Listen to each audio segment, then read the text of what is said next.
jajan ini, jajan itu, semuanya aku cobain. Ada nggak sih yang sama kayak aku? Tapi kalian sadar nggak sih?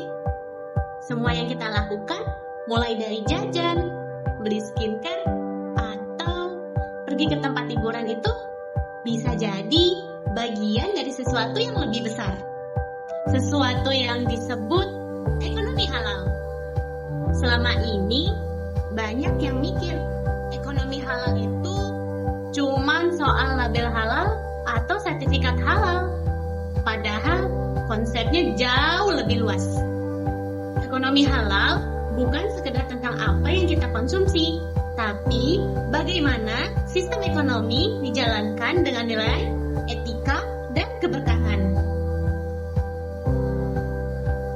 Indonesia punya potensi luar biasa dalam dunia ekonomi halal. Dengan lebih 230 juta penduduk muslim, Indonesia bukan cuma pasar besar, tapi juga punya peluang jadi pusat ekonomi halal dunia. Pemerintah pun sudah menyiapkan langkah-langkah strategis lewat Komite Nasional Ekonomi dan Keuangan Syariah untuk memperkuat sektor halal dari hulu ke hilir. Data terbaru bahkan menunjukkan nilai ekonomi halal global sudah mencapai 2,8 triliun dolar Amerika dan diprediksi bisa tumbuh sampai 2 kali lipat di tahun 2030. Angka itu menunjukkan satu hal, ekonomi halal bukan sekedar tren, tapi arah baru bagi pertumbuhan ekonomi dunia. Namun, di balik potensi yang besar itu, ada satu kenyataan yang perlu kita renungkan. Meskipun Indonesia punya jumlah masyarakat muslim terbesar di dunia, nyatanya banyak produk halal yang kita konsumsi ini justru berasal dari luar negeri. Artinya, kita masih lebih sering menjadi konsumen daripada menjadi produsen. Masalah ini muncul karena masih ada beberapa hal yang belum berjalan optimal, seperti sertifikat halal yang belum merata, rantai pasok yang belum terintegrasi, dan inovasi yang belum berkembang maksimal. Kalau kondisi ini nggak berubah, peluang besar yang kita punya bisa diambil dengan mudah oleh negara lain. Shh, tapi kamu tahu nggak sih? Ada kabar baik loh. Dengerin ya. Pemerintah Indonesia telah meluncurkan Master Plan Industri Halal 2023-2029 dengan fokus pada 4 sektor utama. Pertama, makanan dan minuman halal. Kedua, farmasi dan kosmetik halal. Yang ketiga, fashion muslim.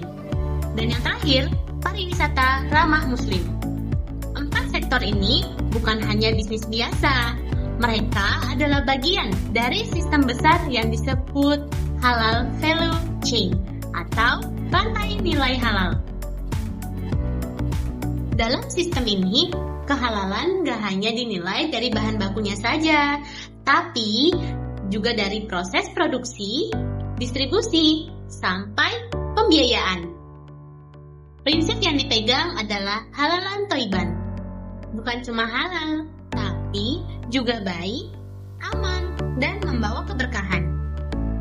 Disinilah peran kita sebagai generasi muda menjadi sangat penting. Kita punya kemampuan digital, kreativitas, dan juga semangat inovasi. Lewat teknologi, media sosial, dan juga bisnis digital, kita bisa bantu memperkenalkan produk halal lokal ke dunia. Kita bisa jadi penggerak baru, bukan cuma sebagai konsumen, tapi juga sebagai pelaku utama ekonomi halal modern dan berdaya saing global. Ekonomi halal bukan cuma tentang agama, tapi tentang masa depan ekonomi yang lebih adil, beretika, dan berkelanjutan. Kita, sebagai generasi muda, bisa memulai dari hal yang sederhana, seperti mendukung produk halal lokal, menggunakan layanan keuangan syariah, dan menyebarkan konten positif tentang gaya hidup halal. Karena perubahan besar selalu dimulai dari langkah kecil. Dan siapa tahu, lewat langkah kecil kita ini, kita ikut membangun masa depan ekonomi yang gak cuma tumbuh, tapi juga penuh keberkahan.